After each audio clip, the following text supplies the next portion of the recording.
It's been a gentle stroll, a quiet chat that Tony Blair's had time to get used to.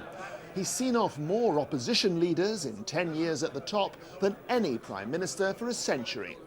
No other Labour politician has dominated Parliament so completely or held power for so long.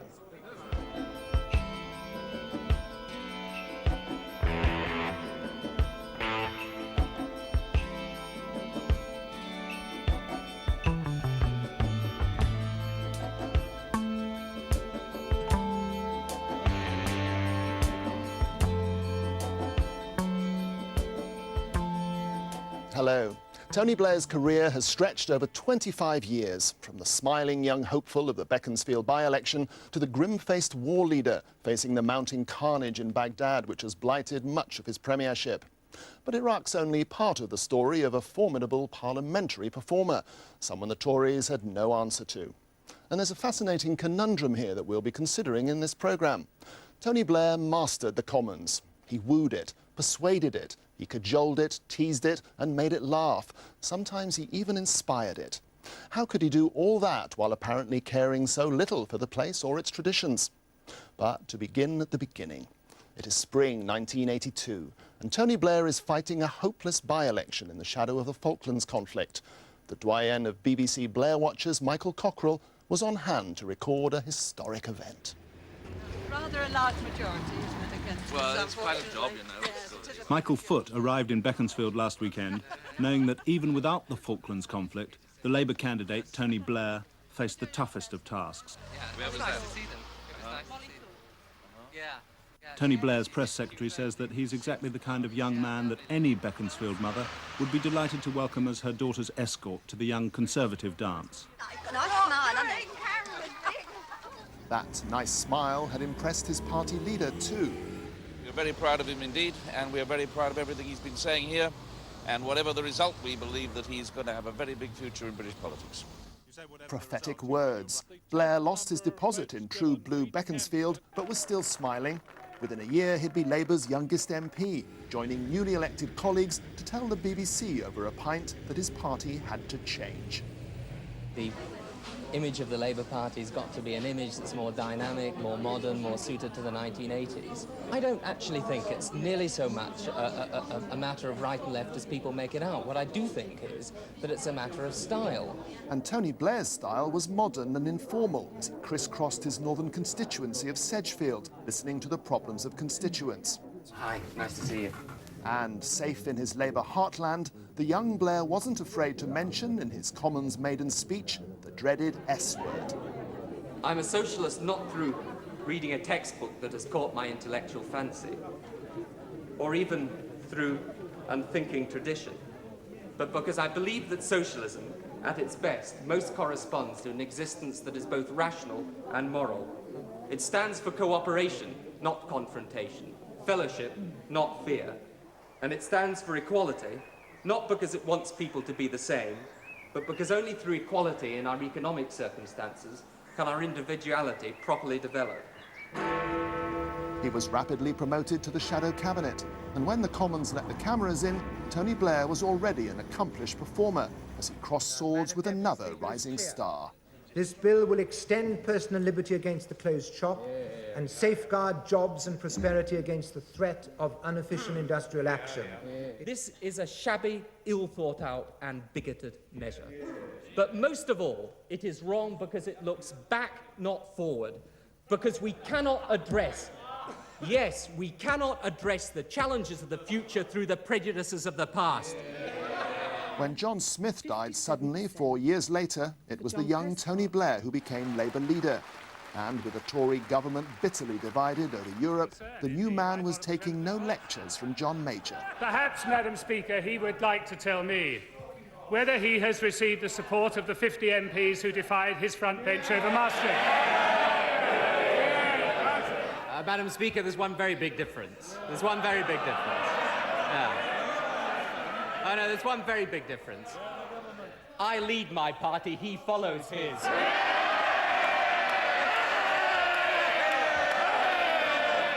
Isn't it extraordinary that the Prime Minister of our country can't even urge his party to support his own position. Yeah.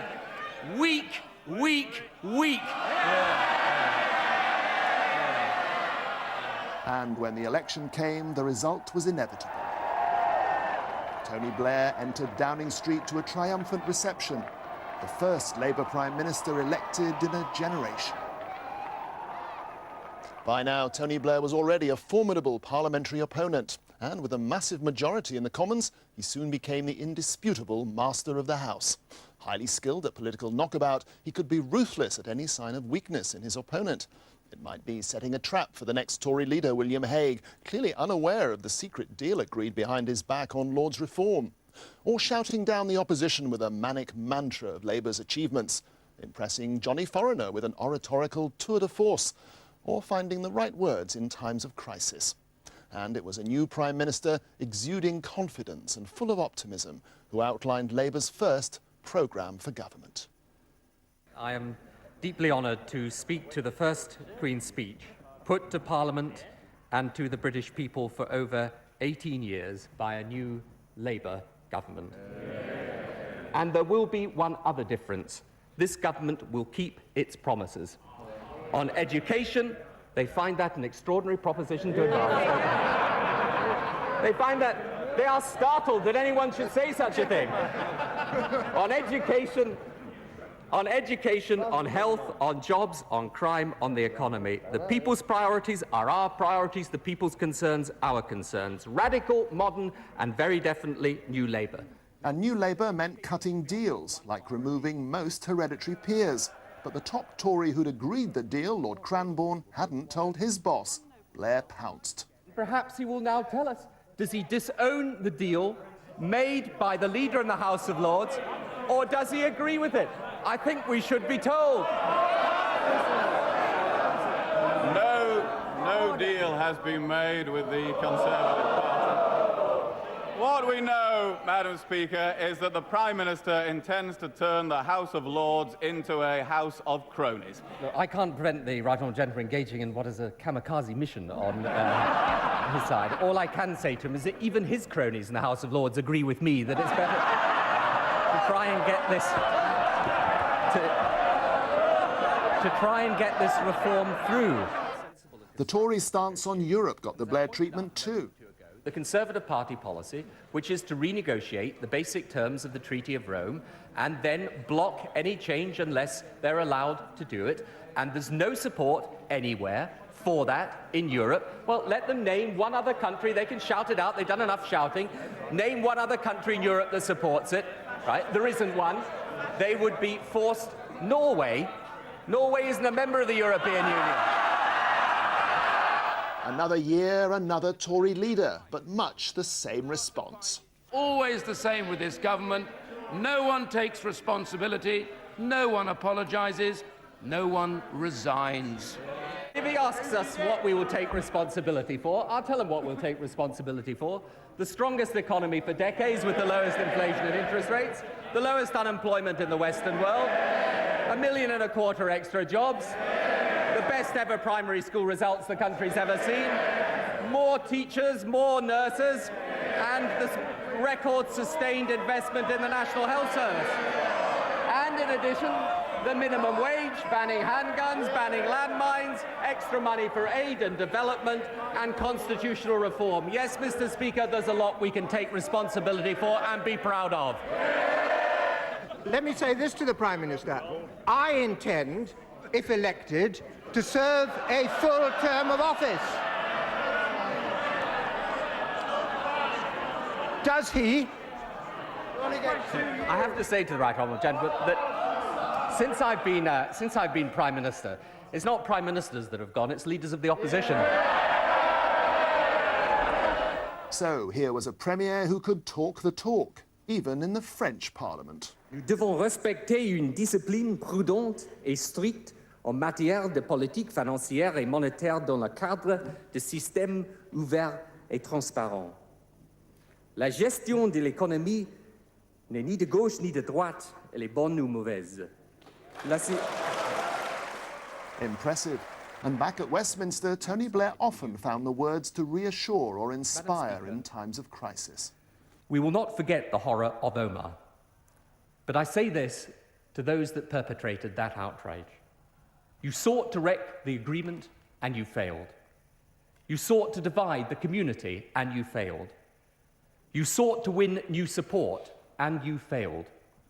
You failed because violence and terror represent the past in Northern Ireland, and democracy and peace represent the future in Northern Ireland. Our beliefs are the very opposite of those of the fanatics. We believe in reason, democracy, and tolerance. And these beliefs are the foundation of our civilized world. They are enduring, they have served us well, and as history has shown, we have been prepared to fight when necessary to defend them. The fanatics should know that we hold our beliefs every bit as strongly as they hold theirs. And now is the time to show it. This is not the time to falter. This is the time for this House, not just this government or indeed this Prime Minister, but for this House to give a lead. To show that we will stand up for what we know to be right. To show that we will confront the tyrannies and dictatorships and terrorists who put our way of life at risk. To show at the moment of decision that we have the courage to do the right thing. I beg to move the motion. Performances like that won him many plaudits, even from those who vehemently opposed his policy on Iraq. But Tony Blair's relationship with Parliament has always been a complex one.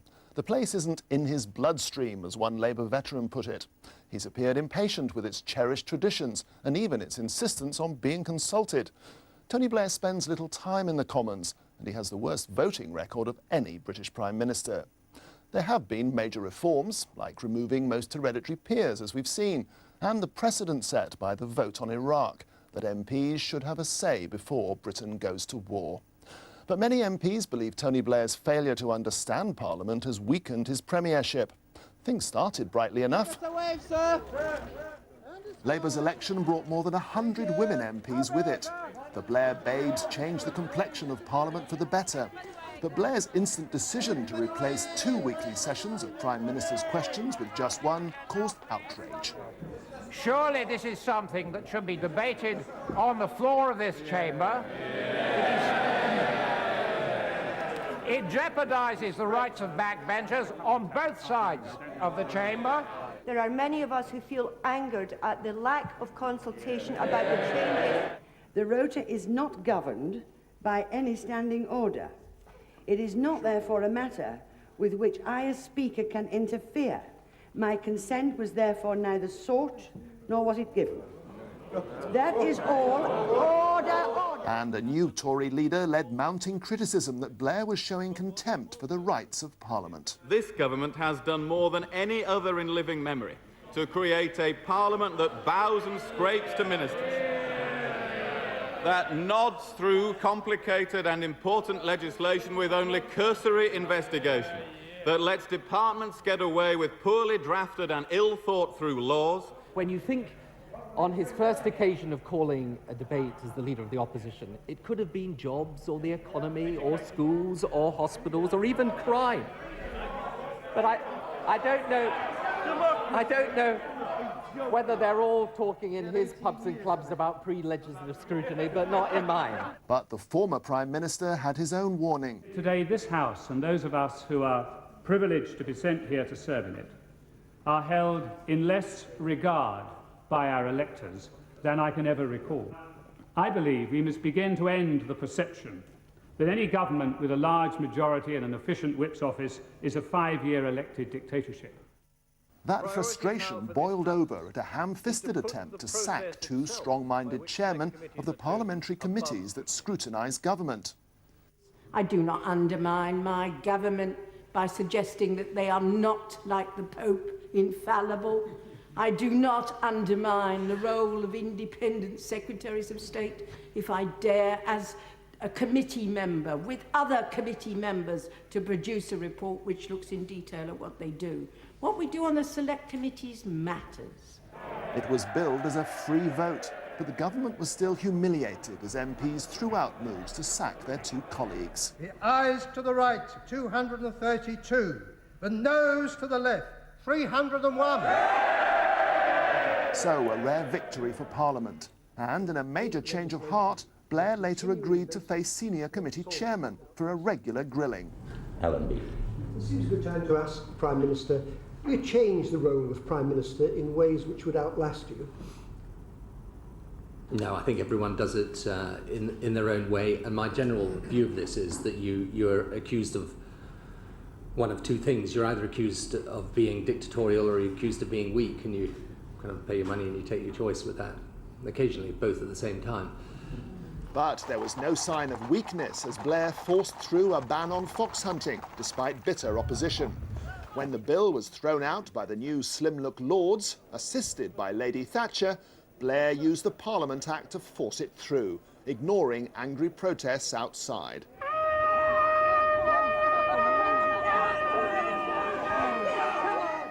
And some very unparliamentary behaviour inside the Commons.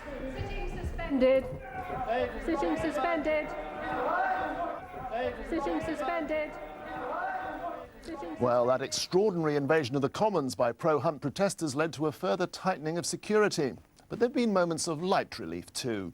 Humour's an underused weapon in modern politics, and Tony Blair soon developed a reputation as one of the wittiest of modern prime ministers, a master of comic timing, who knew how to make the Commons laugh with him, or even sometimes at him, to defuse a tricky moment.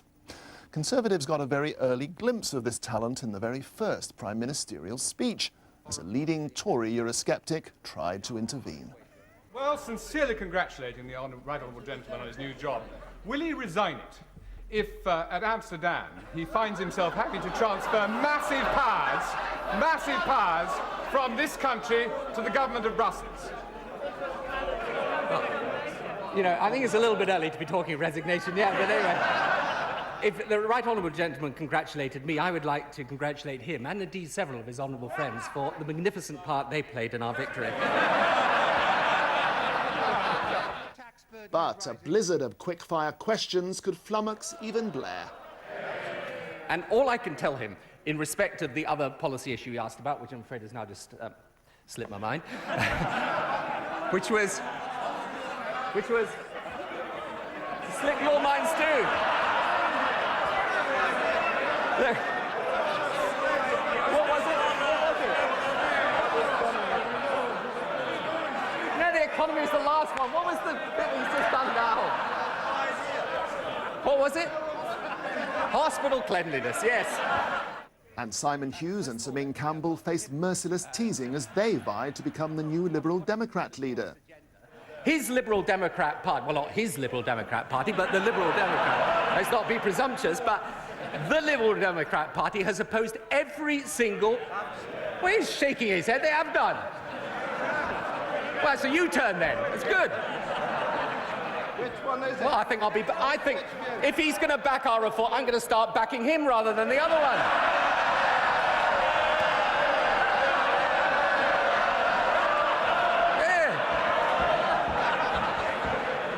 There's no end to the Liberal Democrat careers I could sacrifice this afternoon. Where's the other one? But one Tory tormentor ensured the joke was at Tony Blair's expense. Now that the Prime Minister has used up all mortal excuses for his folly in invading Iraq and is relying on his judgment on divine guidance, a factor which oddly was omitted from the dodgy dossier.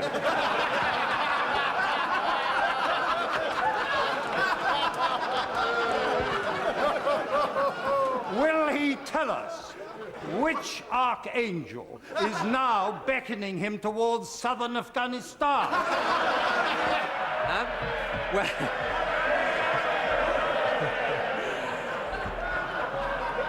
Right. So what's the answer? And there was no answer to some more grassroots issues troubling MPs. Although the Isle of Wight is one of Britain's prime tomato producers. It's hard. It is hard to find island tomatoes in local supermarkets, but I can buy mange tout from Sierra Leone. What is the Prime Minister doing to cut food miles?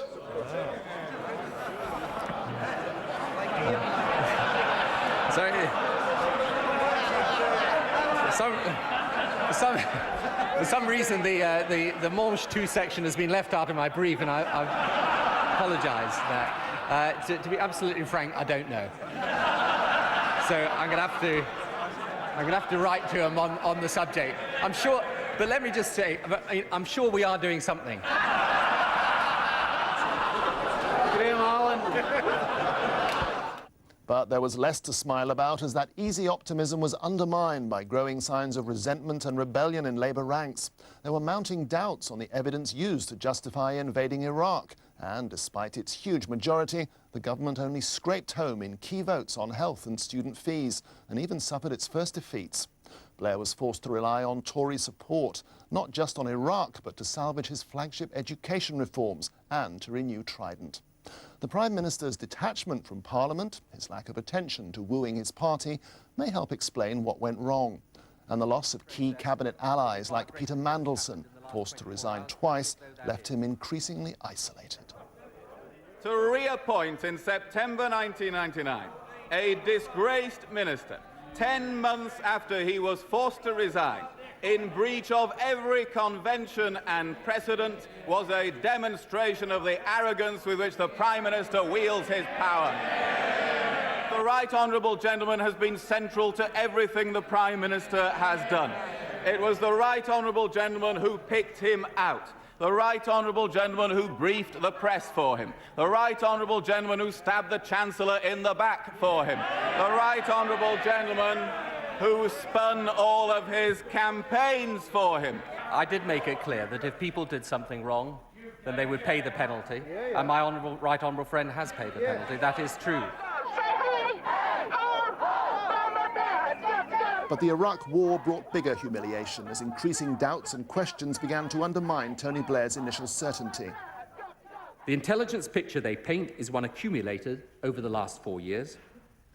It is extensive, detailed, and authoritative. It concludes that Iraq has chemical and biological weapons. Yes, it is true Iraq is not the only country with weapons of mass destruction. But I say to the House, back away from this confrontation now, and future conflicts will be infinitely worse and more devastating in their effects. The evidence of Saddam's weapons of mass destruction was indeed less certain, less well-founded than was stated at the time. I take full responsibility and indeed apologise for any information given in good faith that has subsequently turned out to be wrong. I cannot bring myself to say that I misrepresented the evidence, since I do not accept that I did. But defiance wasn't enough, as defeat loomed over police demands for the power to hold terror suspects for 90 days without charge. In those circumstances, I appeal to the House to have some sense of responsibility here. If in those circumstances, yes, it is. Would you acknowledge that it is the responsibility of Parliament, of course, to take into account the advice coming from the police, but equally to take into account the advice that come from law lords such as Lord Steyn and Lord Berwick, who have described detention without charge for 90 days, their words, not mine, as exorbitant, as unnecessary, as intolerable. Whatever Lord Steyn may say, I'm afraid I prefer, yes, I do, I prefer the advice of the police and those charged with looking after this country's security. Sometimes it is better to lose and do the right thing than to win and do the wrong thing. Right or wrong, the government suffered its first defeat. And it got worse still, with claims that peerages were being offered to Labour donors. Is it true, as has been reported, that 80 pence out of every pound of individual donations to the Labour Party have come from people either honoured or ennobled by the government? Given that the Prime Minister is a pretty regular sort of guy, Can he offer any explanation for this, bar the obvious one?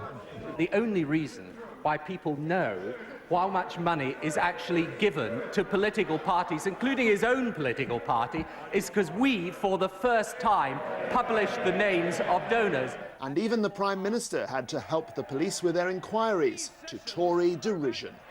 I know he doesn't like being interrogated, but with the way things are going at Scotland Yard, he better get used to it. Mr. Speaker, for the purposes of the tape, I'm interviewing the Prime Minister. But one story never went away. Where is he?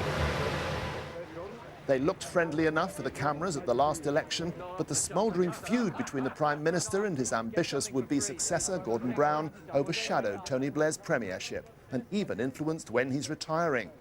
And the Chancellor and the Deputy Prime Minister have been discussing a smooth transition at an oyster bar in Argyll. Isn't it the case that the most senior members of his own cabinet, the two people he's sitting between now, have stitched him up like a kipper? It's interesting, isn't it? It's interesting how the right honourable gentleman never actually wants to discuss the issues, does he? And I wonder why. I wonder why. But before he could tell us why...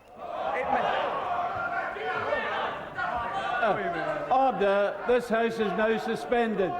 Well, the public were kept behind a bulletproof glass screen after that notorious purple powder protest. And Parliament has changed in more fundamental ways in Blair's decade in power. Working hours and practices have been reformed, though not enough for many MPs. Committee scrutiny of government is stronger and better resourced. But perhaps most important, the Prime Minister will leave to his successor a Parliament more rebellious than any other in modern times. The Lords inflicts more defeats on Tony Blair now than when it was dominated by hereditary Tories. And in the Commons, the government's lost more votes than John Major at his lowest ebb. But one achievement Tony Blair would probably rather be remembered for is that record number of Tory leaders he sent into retirement.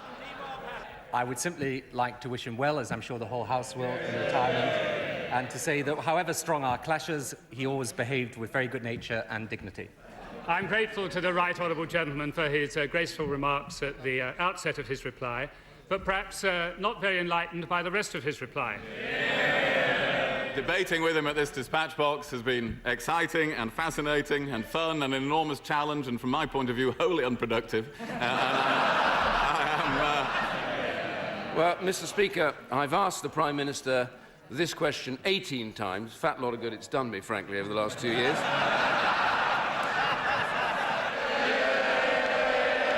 I know that retirement will be on both our minds today. Well, let me tell him what he can expect in retirement thanks to this government.